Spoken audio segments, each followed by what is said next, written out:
Testimonios para los ministros debe ser la obra más incómoda para los pastores adventistas de hoy y ayer.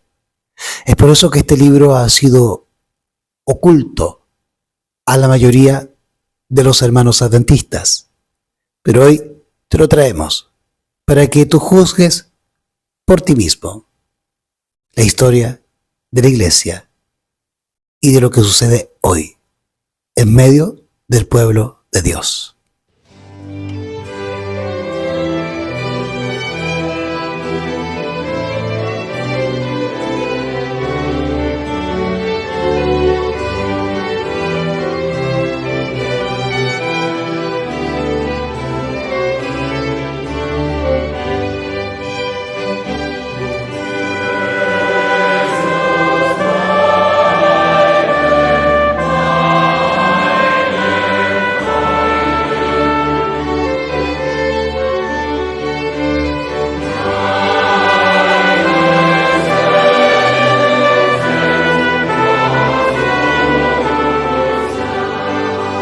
El Congreso de la Asociación General de 1888 se celebró en Minneapolis, Minnesota, del 17 de octubre al 4 de noviembre de ese año. Fue precedido por un instituto bíblico de una semana de duración en el que se discutió si los hunos o los alemaní debieran constituir uno de los 10 reinos de Daniel capítulo 2 y capítulo 7 y de Apocalipsis capítulo 13. Urias Smith, director de la Review and Herald, asumió cierta posición, y Alonzo T. Jones, director del Signs of the Times, tomó la posición contraria. E.J. Waggoner, también de la Pacific Press, dio algunos estudios acerca de la expiación y la ley de Dios, y el pastor Jones habló sobre la justificación por la fe. Estas discusiones continuaron durante el Congreso y, de vez en cuando, hubo acalorados debates.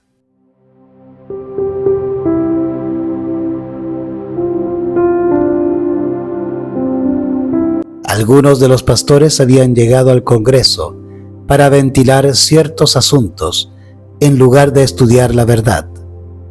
Elena de White estaba presente, invitó a todos que consideraran estos asuntos con corazones y mentes abiertos e instó a que estudiaran cuidadosamente y con oración los temas que se estaban discutiendo. De alguna manera, las distintas posiciones asumidas llegaron a identificarse con ciertos hombres. Para muchos, el mensaje de la justificación por la fe los tocó y respondieron con el corazón y el alma para lograr una experiencia victoriosa en su vida cristiana personal.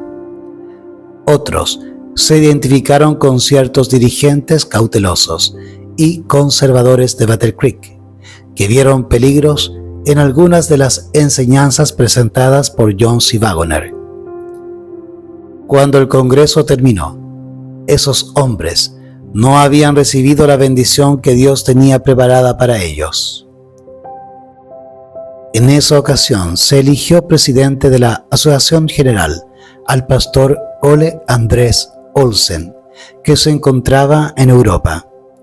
El 27 de noviembre de 1888, Guillermo C. White, ministro de la Junta Directiva de la Asociación General, le escribió al pastor Olsen que los delegados al final del Congreso se fueron con impresiones contradictorias. Muchos creyeron que habían asistido a la reunión más provechosa de su vida. Otros, sin embargo, consideraron que había sido el Congreso más desafortunado que hayamos celebrado hasta ahora.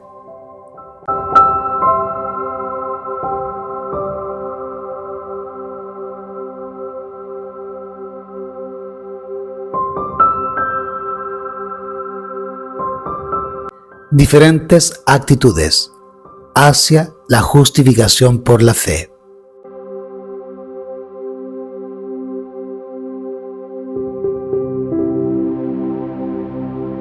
Elena G. de White pasó mucho tiempo en el campo durante los siguientes 2 años, tratando de lograr que las iglesias y las asociaciones tuvieran una comprensión más profunda y plena de la importancia del mensaje de la justificación por la fe. Se refirió a esa verdad bíblica diciendo que aunque era nueva para muchas mentes, en realidad era una verdad antigua, presentada en nueva forma por Jones y Waggoner. Elena G. de White, Review and Herald, 23 de julio de 1889. Pudo informar durante el siguiente Congreso de la Asociación General, celebrado en Battle Creek, desde el 18 de octubre hasta el 5 de noviembre de 1889, que no existe aquí el espíritu que hubo en la reunión de Minneapolis en 1888. Todo se mueve en armonía. Hay una gran concurrencia de delegados. Tiene buena asistencia nuestro culto de las 5 de la mañana y las reuniones son buenas. Todos los testimonios que hemos escuchado han sido de un carácter elevador. Dicen los hermanos que el año pasado ha sido el mejor de sus vidas. La luz que brilla de la palabra de Dios ha sido clara y nítida. La justificación por la fe, Cristo, nuestra justicia. Las experiencias han sido muy interesantes.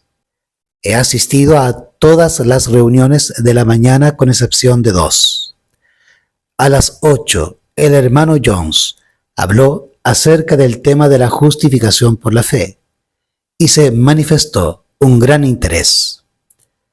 Hay un crecimiento en la fe y en el conocimiento de nuestro Señor y Salvador Jesucristo. Mensajes Selectos, tomo 1, páginas 423 y 424. Desgraciadamente, varios dirigentes de la obra relacionados con la Asociación General y nuestras instituciones de Battle Creek echaron su suerte con la oposición y constituyeron en el mismo corazón de la Iglesia un duro núcleo rebelde. En los años siguientes, muchos de los que se habían ubicado en ese campo se dieron cuenta de su equivocación y confesaron de buen grado su error. Pero hubo algunos que resistieron tenazmente. Algunos de ellos, relacionados con la administración de la Iglesia y de nuestras instituciones, ejercieron su influencia hasta bastante después de 1890. A ellos se refirió Elena G. de White en 1895 cuando escribió lo que aparece en la página 663 de este libro, Testimonios para los Ministros.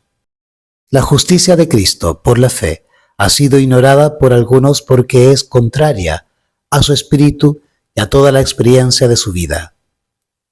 En esta obra, a partir de la página 76, vamos a encontrar frecuentes referencias al Congreso de Minneapolis y a sus consecuencias ulteriores, como asimismo a la experiencia de algunos de los que estuvieron implicados en estas circunstancias. En el Congreso de 1888, la Junta Directiva de la Asociación General cambió fundamentalmente. El pastor O. A. Olsen fue invitado a venir de Europa para hacerse cargo de la presidencia en lugar del pastor George E. Butler. Este pastor estaba enfermo y aunque no se encontró presente en el Congreso de Minneapolis, se puso de parte de los que asumieron una actitud negativa en este asunto. Pidió licencia por algún tiempo para cuidar de su esposa inválida y lo hizo durante 10 años o más. Después regresó para bien a la obra y nuevamente ocupó cargos de responsabilidad en la organización.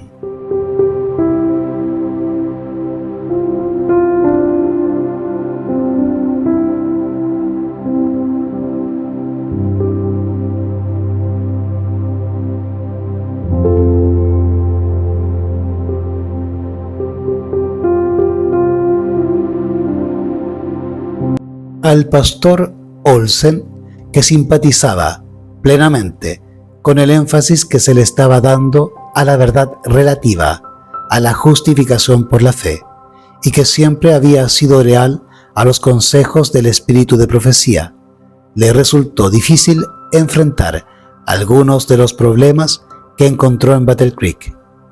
Algunos de ellos los provocaban el rápido desarrollo de las instituciones y la ampliación de la obra en Battle Creek, en detrimento del progreso de la causa en otros lugares.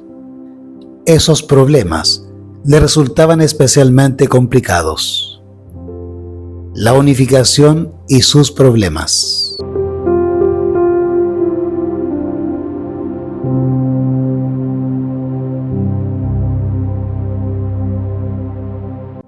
En el Congreso de la Asociación General, celebrado en 1889, se estudiaron los problemas derivados del funcionamiento de dos grandes editoriales, una ubicada en Battle Creek y la otra en la costa del Pacífico.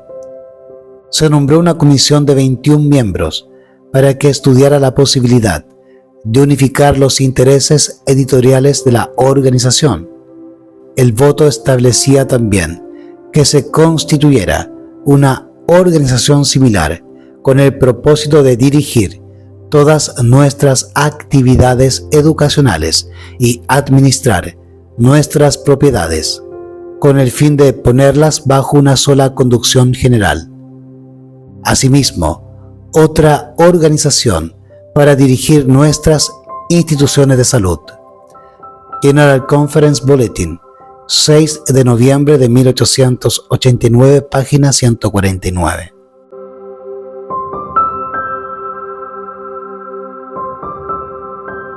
Esta comisión presentó su informe en el Congreso de 1891. La propuesta consistía en que la corporación legal de la Asociación General atendiera estos asuntos. Se reconoció que, en vista de la gran responsabilidad depositada sobre esa organización legal, su número de miembros debería ser de 21. El Congreso aprobó esas propuestas.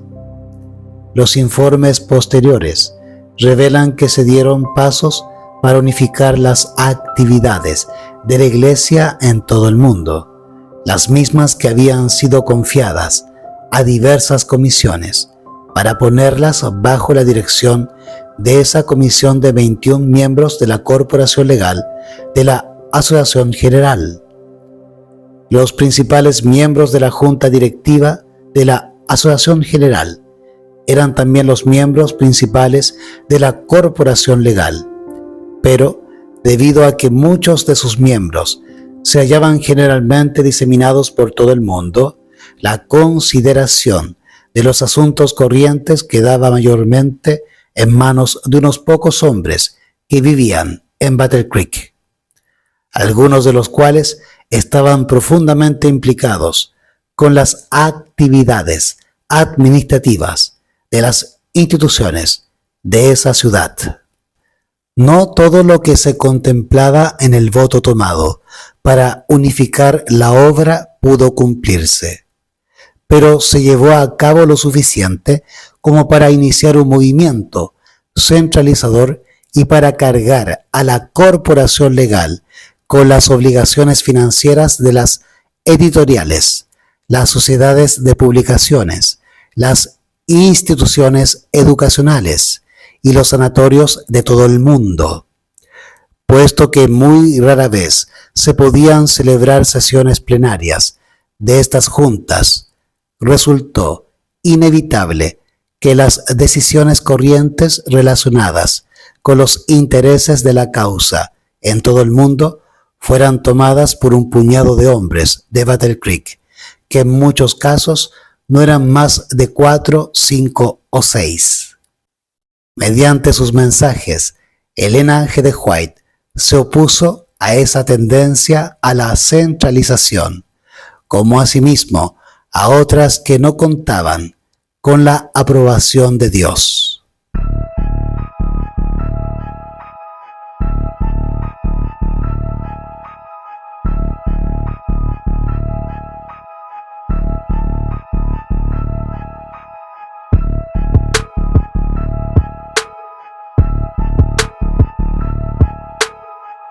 La situación de Battle Creek con respecto a ambas instituciones y a la Asociación General resulta muy bien presentada en el artículo titulado "No tendrás dioses ajenos delante de mí", escrito en septiembre de 1895 y que aparece en las páginas 359 a la página 364 de este libro, Testimonios para los Ministros.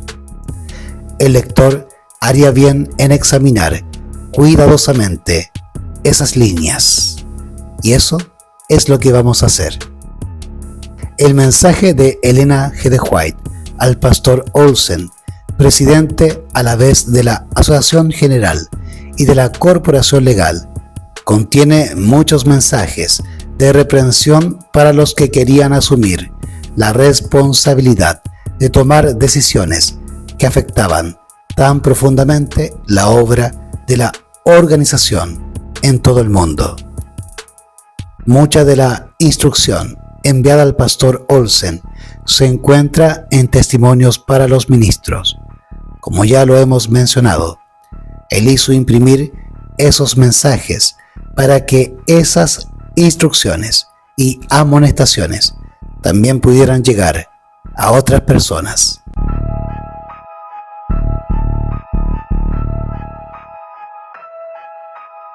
Vamos entonces a las páginas que Elena G. de White nos indican en este libro de Testimonios para los Ministros, páginas 359 a la 364, en el capítulo "No tendrás dioses ajenos delante de mí".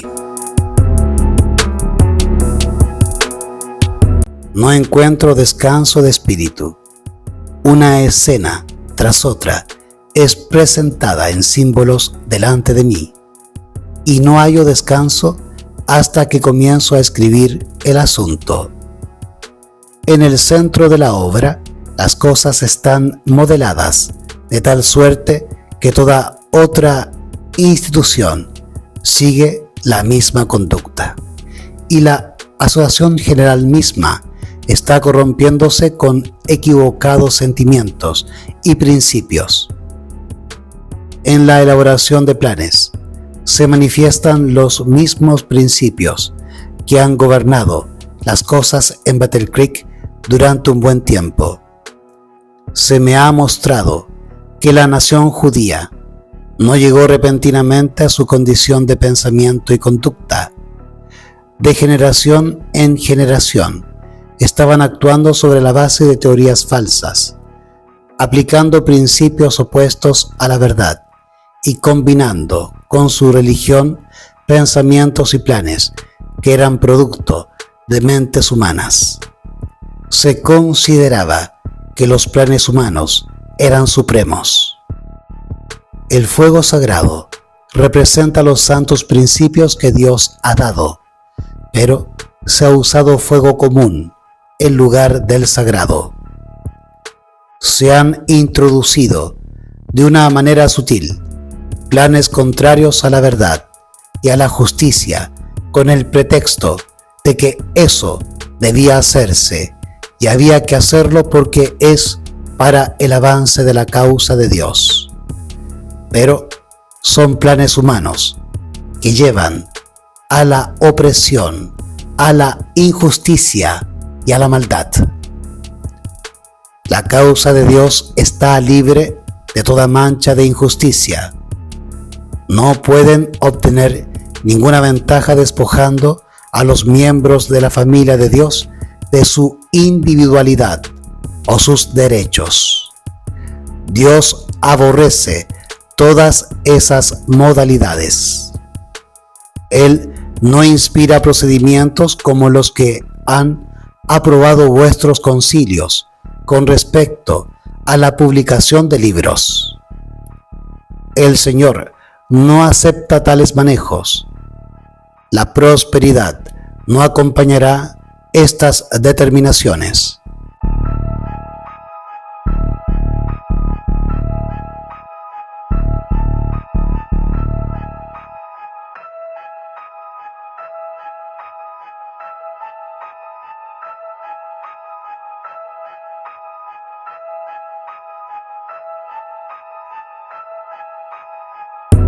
Los hombres relacionados con la obra de Dios han estado obrando injustamente y es tiempo de poner fin a este asunto.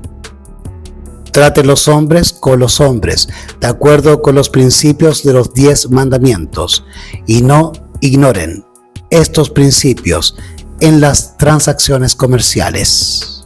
Se han aceptado falsas propuestas como si fueran verdaderas y justas. Y entonces todo se maneja para que esas propuestas se lleven a cabo, aunque no estén de acuerdo con la voluntad de Dios y tergiversen su carácter.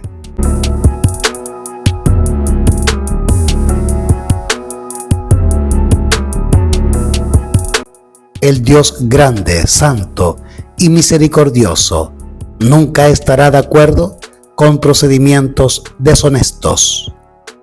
Ni un solo vestigio de injusticia será defendido por él. Los hombres se han aprovechado de los que suponían que estaban bajo su jurisdicción. Estaban decididos a que esas personas se sometieran a sus condiciones. Querían gobernar a toda costa. No habrá cambio concreto hasta que no se haga algo definido para producir un orden de cosas diferente. No se adopte ningún plan en ninguna de nuestras instituciones que someta la mente o el talento al control del juicio humano, porque esto no está de acuerdo con el plan de Dios. El Señor ha dado a los hombres talentos de influencia que le pertenecen a Él solo, y no puede inferirse un deshonor más grande a Dios que el que los seres finitos coloquen los talentos de otros hombres bajo su absoluto control, aun cuando los beneficios que se obtengan sean usados para el avance de la causa. En tales casos, la mente de un hombre gobierna la mente de otro hombre, y el instrumento humano es separado de Dios y expuesto a la tentación. Los métodos de Satanás tienden a un solo fin, a hacer que los hombres sean esclavos de los hombres. Y cuando esto se logra, el resultado es confusión y desconfianza, celos y malas sospechas. Semejante procedimiento destruye la fe en Dios y en los principios que deben imperar, para eliminar el engaño y toda especie de egoísmo e hipocresía. El poder despótico ejercido por los ministros.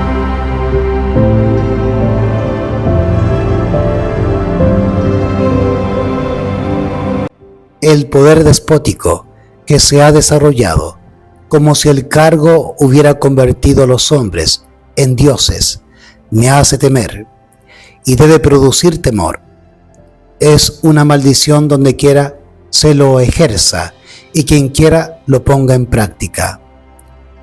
Este enseñoreamiento de la heredad de Dios creará un resentimiento tan grande hacia la conducción humana que producirá un estado de insubordinación. La gente está descubriendo que a los hombres que ocupan altos cargos de responsabilidad no puede confiárseles la tarea de modelar las mentes y los caracteres de otros hombres. El resultado será que perderán la confianza aún en la conducción de hombres fieles. Pero el Señor suscitará obreros que se darán cuenta de que sin la ayuda especial de Dios no son nada. Siglo tras siglo, Jesús ha estado entregando sus bienes a su iglesia. En el tiempo del primer advenimiento de Cristo a nuestro mundo, los hombres que componían el Sanedrín ejercían su autoridad para controlar a los hombres de acuerdo con su voluntad. De este modo, las almas que Jesús había venido a salvar de la esclavitud de Satanás por medio de su vida eran sometidas de otra manera a la servidumbre del enemigo. Nos damos cuenta individualmente de nuestra verdadera posición, de que como siervos contratados por Dios no podemos negociar nuestra mayordomía. Somos responsables individualmente ante el universo celestial de administrar lo que Dios nos ha confiado. Nuestros propios corazones han de ser conmovidos. Nuestras manos han de tener algo que impartir de las ganancias que Dios nos confía. Los más humildes de entre nosotros pueden ser instrumentos de Dios que usen sus dones para la gloria de su nombre. El que aprovecha al máximo sus talentos puede presentar a Dios su ofrenda como un don consagrado que será como fragante incienso delante de Él. Es el deber de cada cual velar para que sus talentos logren ganancia como un don que se debe devolver, habiendo hecho lo mejor posible para acrecentarlo. El espíritu de dominio se extiende a los presidentes de nuestras asociaciones. Si un hombre confía en sus propias facultades y trata de ejercer dominio sobre sus hermanos, creyendo que está investido de autoridad para hacer de su voluntad el poder dominante, el procedimiento mejor y el único seguro consiste en quitarle el puesto para que no se haga un gran daño y él mismo pierda su propia alma y ponga en peligro el alma de otros. Todos vosotros sois hermanos.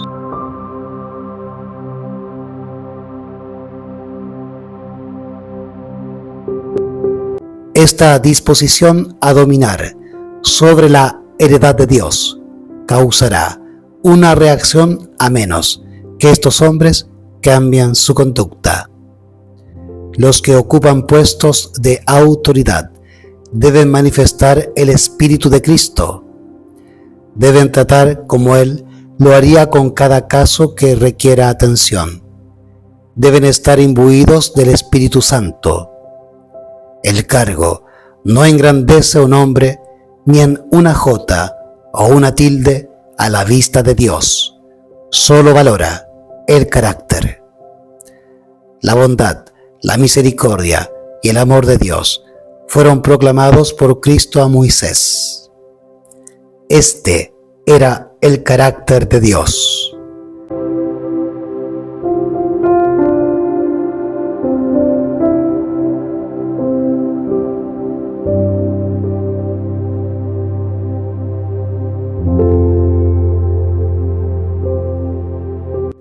Cuando los hombres que profesan servir a Dios ignoran el carácter paternal del Señor y se apartan del honor y la justicia al tratar con sus semejantes, Satanás se alegra porque Él les inspiró sus atributos.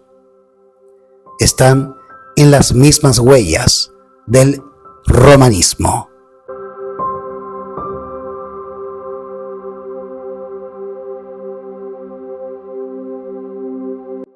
En las huellas del romanismo.